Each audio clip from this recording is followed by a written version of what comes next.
करेंगे पश्चिम बंगाल की, जहां टीएमसी में चल रही बगावत थमने का नाम नहीं ले रही है। ममता बनर्जी को एक और बड़ा झटका लगा है। बीरभूम से ममता के भरोसेमंद सहयोगी और कद्दावर नेता अनुव्रत मंडल ऋतव्रत बनर्जी के खेमे में शामिल हो गए हैं। ऋतव्रत बनर्जी ने अनुव्रत मंडल को बीरभूम जिले का अध्यक्ष नियुक्त किया है।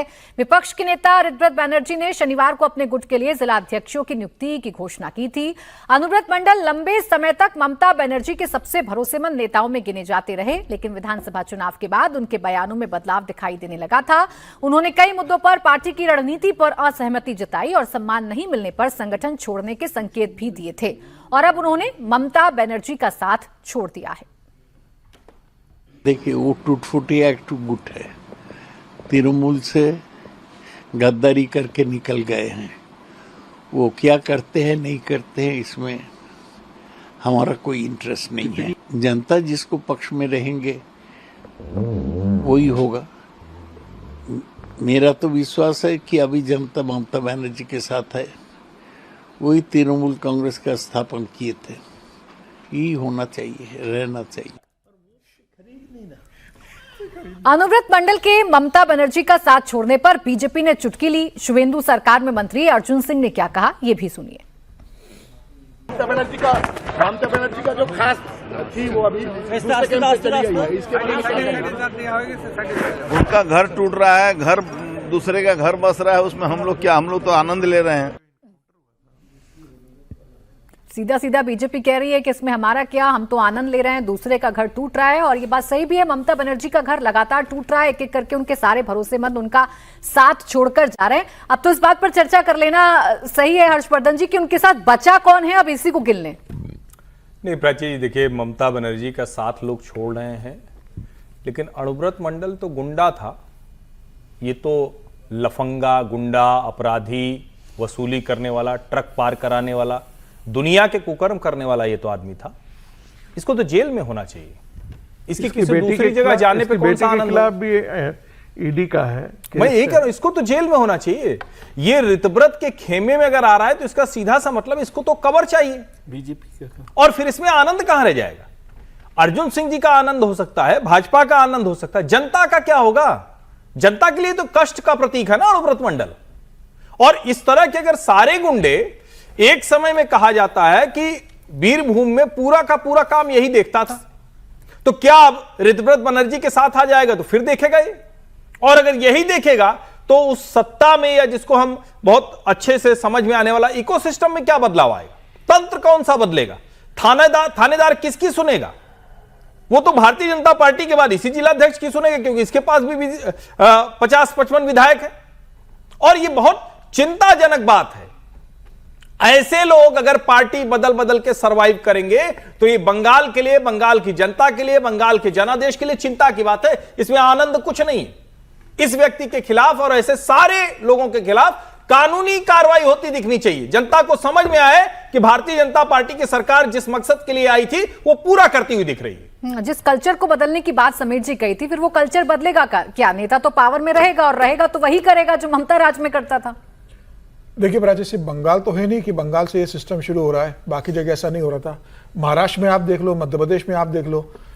अजित पवार जिसके बारे में कहा जाता है कि उसको जेल में होना चाहिए, वो भारतीय जनता पार्टी के साथ सत्ता में आते हैं और वित्त मंत्री बन जाते हैं। तमाम नारायण राणे आते हैं। तमाम ऐसे राज्यों के उदाहरण है कि जहाँ पर जो भ्रष्टाचार के आरोपी रहे, या तो बीजेपी के गठ साथ सत्ता में आ गए तो उनको बच गए, या गठबंधन में चले गए तो वो बच गए। तो मुझे लग रहा है सिर्फ बंगाल का मामला नहीं है। बंगाल तो चूंकि ममता बनर्जी वाला मामला रहा है, पूरे देश के अंदर उसकी चर्चा हुई है, इससे लग रहा है पूरे देश के अंदर ये सिस्टम चल रहा है। और मुझे लगता है कि ये पूरे देश के अंदर बंद होना चाहिए। बंगाल के अलावा सारे देश में इस तरीके से जो भ्रष्ट नेता जो एक सत्ता में रहते हैं, जनता को लूटते हैं, भ्रष्टाचार करते हैं, दूसरी की सरकार आने पर वो उस पार्टी में चले जाते हैं, उसके साथ गठजोड़ कर लेते हैं और अपने अपराध को कवर करा लेते हैं और सजा से बच जाते हैं, और उनकी जो संपत्ति वो बनी रहती है और बढ़ती रहती है। मुझे लगता है इसके खिलाफ सभी राजनीतिक दलों को देखना चाहिए, खासतौर से भारतीय जनता पार्टी को देखना चाहिए, क्योंकि सबसे उम्मीद भारतीय जनता पार्टी की से भ्रष्ट लोगों को भारतीय जनता पार्टी का संरक्षण ना मिले, जो बंगाल के अंदर इतना शानदार भारतीय जनता पार्टी को मैंडेट मिला है, भारतीय जनता पार्टी को किसी भी तरह से जरूरत नहीं है कि अनुव्रत मंडल उनके साथ आए या ऋतुपत बनर्जी उनके साथ आए या ममता बनर्जी आए। स्पष्ट बहुमत आपको मिला हुआ है, आपको कोई जरूरत नहीं है इस तरह के भ्रष्ट लोगों को किसी भी तरह से साथ में जोड़ने की। मुझे लग रहा है कि भारतीय जनता पार्टी को उनके खिलाफ तमाम जांचें करना चाहिए, जनता की लूटी हुई संपत्ति वापस करवाना चाहिए, जो भ्रष्टाचार किया उनको जेल भेजो और एक उदाहरण वहां पर आपको पेश करना चाहिए। जो लेफ्ट के अंदर था वो ममता के साथ चला गया, ममता के बाद वो भारतीय जनता पार्टी के साथ आ रहा है या भारतीय जनता पार्टी की सहयोगी दलों के साथ जुड़ रहा है, तो मुझे लग रहा है कि फिर बंगाल बदलेगा कैसे? यह क्रम तो चलता रहेगा। भारतीय जनता पार्टी को तय करना है कि भाई वो किसी के साथ भी जुड़े, गलत किया है तो सजा होगी। और मुझे लग रहा है अगर भारतीय जनता पार्टी ये बंगाल के अंदर बताती है, शुभेंदु अधिकारी बताते हैं कि भाई मेरी सरकार भ्रष्टाचारी को जेल भेजेगी, तो मुझे लग रहा है कि बंगाल का ये सिस्टम टूटेगा। वरना अपराधी मजे करते रहेंगे, भ्रष्टाचार करते रहेंगे और एक पार्टी से दूसरी पार्टी के अंदर छलांग लगाते रहेंगे और जनता का शोषण होता रहेगा।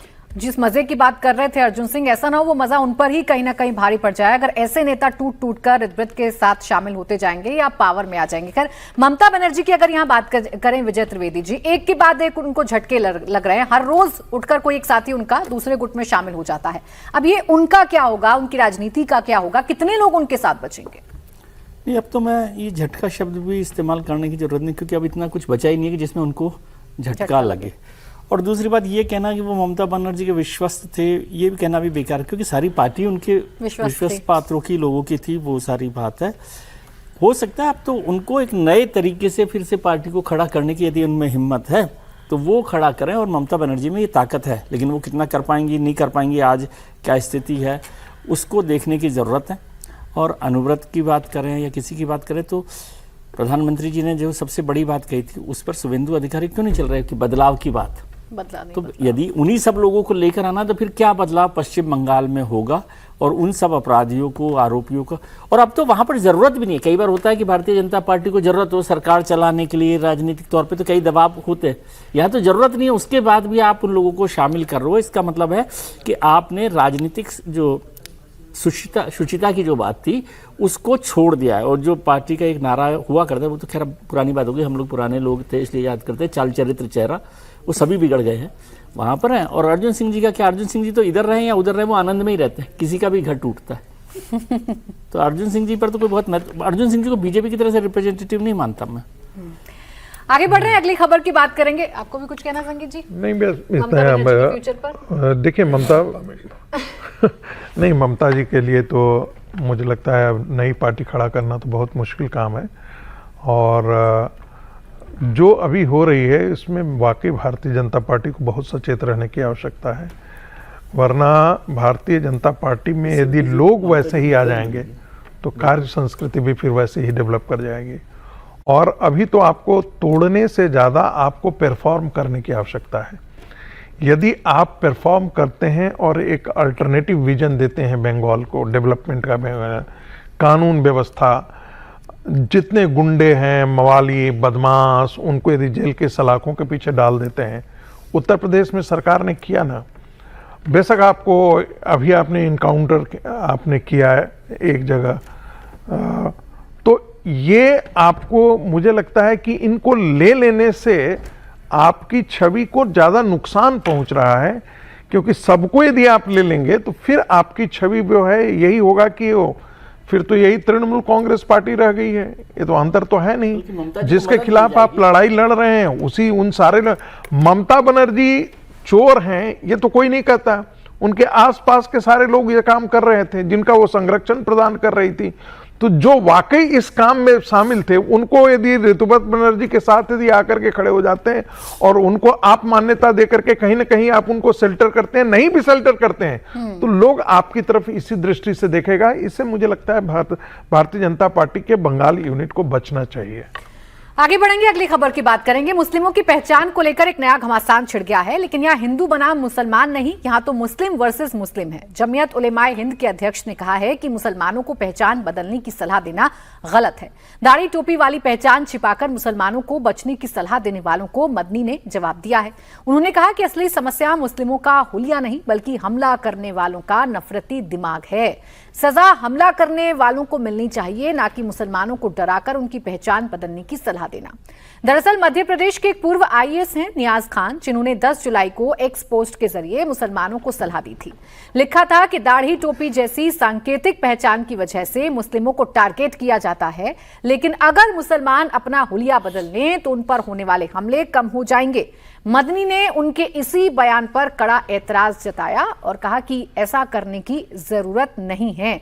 तो पहचान को लेकर संग्राम है। अब ये बताने की कोशिश की गई एक पूर्व आईएएस अधिकारी की तरफ से कि पहनावे की वजह से, दाढ़ी की वजह से, टोपी की वजह से मुसलमानों को टारगेट किया जाता है, तो उनको आईना मदनी ने भी दिखाया है। अब ये हुलिये पर जो तनातनी देखने को मिल रही है, हर्षवर्धन जी, इस बहस का क्या मतलब है? नहीं, देखिए, दो चीजें हैं इसमें। एक तो पहली बात तो ये, किसी की कोई भी पहचान है उससे कोई फर्क नहीं पड़ना चाहिए और पड़ता भी नहीं है। लेकिन एक जो नियाज खान कह रहे हैं उसको भी जरा सुनना समझना चाहिए। वो बड़े मतलब सुलझे हुए अधिकारी हैं। आगे बढ़ेंगे, बात करेंगे अमेरिका ईरान में छिड़ी जंग की। मिडिल ईस्ट में जिस तरीके के हालात बने हुए हैं, युद्ध का अपडेट आपको दे देते हैं। ईरान ने अमेरिका के हमलों के जवाब में जबरदस्त पलटवार किया है। ईरानी सेना ने 6 देशों में अमेरिकी सैन्य ठिकानों पर हमला किया है। इसमें कुवैत, बहरीन, सऊदी अरब, कतर, यूएई और जॉर्डन शामिल हैं। ये कार्रवाई अमेरिका के ईरान के 140 से ज्यादा मिलिट्री ठिकानों पर की गई, बमबारी के बाद की गई है। यानी हालात अभी भी किस तरीके के हैं वो आप देखिए। अटैक की खबरें भी रोज सामने आ रही हैं। ईरान पर अमेरिका ने तीसरे राउंड में 140 ठिकानों को निशाना बनाया है। अमेरिकी सेंट्रल कमांड ने ईरान के कई शहरों पर बमबारी की है। बुशहर, बंदर अब्बास, सिरिक आइलैंड और मशहर समेत ईरान के कई इलाकों में तेज धमाकों की आवाजें सुनाई दे रही हैं। अमेरिकी सेना का कहना है कि 3 रात के अंदर उसने ईरान में 300 से ज्यादा मिलिट्री टारगेट पर अटैक किया है। अमेरिकी हमले में ईरान के ड्रोन और मिसाइल साइट पर भयंकर नुकसान पहुंचा है। अमेरिका ने दावा किया है कि उसके हमले में ईरान के एयर और समुद्री सर्विलांस सिस्टम भी तबाह हो गए हैं। अमेरिका ने अटैक स्ट्रेट ऑफ हॉर्मूज में ईरान की तरफ से कार्गो शिप पर हुए हमले के बाद किया है। ईरान पर हमले के बीच अमेरिकी रक्षा मंत्री पीट हेगसेथ का बयान भी सामने आया। पीट हेगसेथ ने कहा कि ईरान ने गलत फैसला लिया है, उसे अब इसकी कीमत चुकानी पड़ेगी। अमेरिका के हमले के बाद ईरान ने बड़ा कदम उठाया है। ईरान ने स्ट्रेट ऑफ हॉर्मूज को पूरी तरह से बंद कर दिया है। स्ट्रेट ऑफ हॉर्मूज से इस समय जहाजों की आवाजाही भी पूरी तरीके से रुकी हुई है। ईरान के नए सुप्रीम लीडर मुस्तफा खामनेई अपने पिता अयातुल्लाह खामनेई के जनाजे में भी नजर नहीं आए। इसी को लेकर सवाल उठे। इस बीच मुस्तफा ने के दफ्तर की तरफ से एक बयान जारी किया गया। 23 जुलाई को अयातुल्लाह खामनेई की शोक सभा आयोजित की जाएगी। शोक सभा तेहरान के प्रेयर हॉल में रखी गई है और इसमें मुस्तफा खामनेई भी शामिल होंगे। इसी को आधार बनाकर ट्रंप ने भी निशाना साधा मुस्तफा को लेकर, और अब उनके शामिल ना होने को लेकर भी कई सारे सवाल हैं। लेकिन जिस तरीके से हमले पर हमले चल रहे हैं, समीर चौगावकर जी, ट्रंप का रुख, अमेरिका का धमकी देना, मुस्तफा को लेकर चर्चा करना, किस दिशा में जा रही है ये हालात? देखिए, मुझे लगता है कि ये पूरा जो एक्सरसाइज हुई थी कि भाई किसी तरह से युद्ध को रोका जाए, समझौता हुआ था, अब ये पूरा वापस वहीं पहुंच गया जहां से लड़ना शुरू किया था और अब ज़्यादा विध्वंसक हो गया है। जिस तरीके से ट्रंप ने कहा है कि अब भाई हम पाषाण युग में ईरान को पहुंचा देंगे, और जिस तरीके से कहा है कि 1000 मिसाइलें तैयार है, और अब तो ये भी कहा जा रहा है, CNN की रिपोर्ट है कि परमाणु ठिकानों को फिर से ईरान ने शुरू कर दिया कि हम अपना जो था कमिटमेंट वापस लेते हैं और हम परमाणु पर काम करेंगे। स्ट्रेट ऑफ हॉर्मूज को पूरी तरीके से बंद करने की घोषणा ईरान ने कर दी कि वहाँ से कोई जहाज बिना उनके अनुमति से निकलेगा नहीं। तो यह नया बड़ा संकट खड़ा कर दिया है। क्या अमेरिका और ट्रंप इस स्थिति में है कि वो ईरान को बाध्य कर सके इतने हमलों के बाद कि स्ट्रेट ऑफ हॉर्मूज को सबके लिए खोल सके? फिलहाल स्ट्रेट ऑफ हॉर्मूज बंद हो गया है। ये लड़ाई कब तक चलेगी? ट्रंप बताने की स्थिति में नहीं है कि अब इसको 48 घंटे में या 72 घंटे में इसको फतेह कर लेंगे या मामला निपट जाएगा। बातचीत की दूर तो संभावना नजर नहीं आ रही है। मुझे लग रहा है ये फिर उस संकट की ओर बढ़ रहा है जो स्ट्रेट ऑफ हॉर्मूज के बंद होने से पूरी दुनिया को सफर होना पड़ा था। फिर ये भारत के साथ तमाम दुनिया के देशों को जिनके जहाज स्ट्रेट ऑफ हॉर्मूज से निकलते हैं उनके लिए नया संकट खड़े होने वाला है। और मुझे लगता है कि कोई बहुत अच्छी स्थिति नहीं है। अब ये अगर युद्ध चलेगा तो ईरान तो वैसे ही बर्बाद हो गया है और लड़ेगा, अमेरिका और उसको बर्बाद करने की कोशिश करेगा।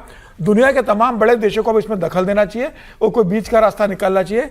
ईरान की जीत और अमेरिका की जीत के बीच में दुनिया के तमाम देश सफर कर रहे हैं तेल को लेकर। मुझे लग रहा है कि ये बहुत अच्छी स्थिति नहीं है, लेकिन फिलहाल इस स्थिति रहेगी, युद्ध होता रहेगा, आपस में लड़ते रहेंगे।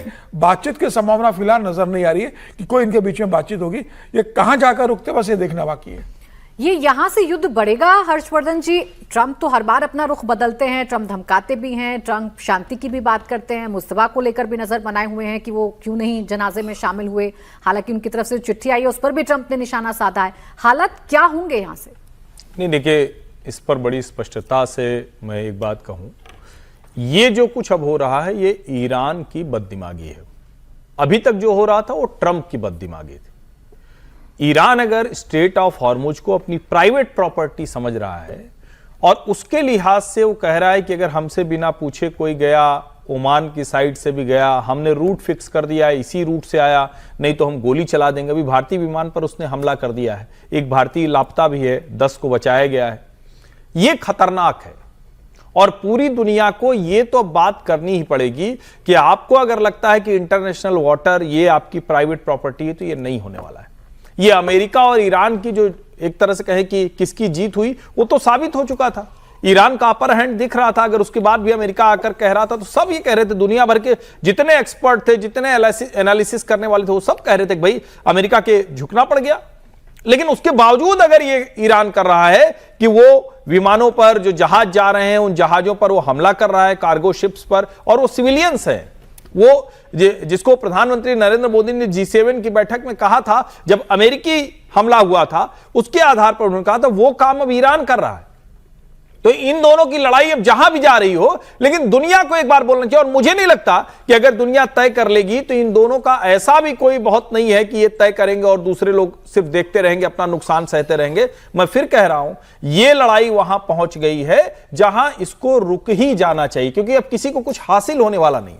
ये ऐसा तो कुछ होगा नहीं कि कोई बहुत बड़ा चेंज हो जाएगा। और बीच का रास्ता क्या, एक लाइन की बात है, आप इसको खत्म कीजिए, आपको जो कुछ होगा रिकंस्ट्रक्शन में या दूसरी चीजों में, और वो समझौते तो हो चुके थे। संपत्ति आपकी जो फ्रीज थी वो सब उसको खोल दिया था अमेरिका ने, सैंक्शन आपके हटा दिए थे, सब कुछ हो गया था। उसके बाद ये ईरान ने किया, ये विशुद्ध रूप से अब ईरान की बददिमागी है। चलिए, इसी के साथ कहानी कुर्सी की में आज के लिए बस इतना ही। हर्षवर्धन जी बहुत शुक्रिया, विजय त्रिवेदी जी आपका भी बहुत शुक्रिया, संगीत रागी जी आपका शुक्रिया और समीर चौगाकुर जी आपका भी बहुत शुक्रिया। कहानी कुर्सी की में आज के लिए बस इतना ही।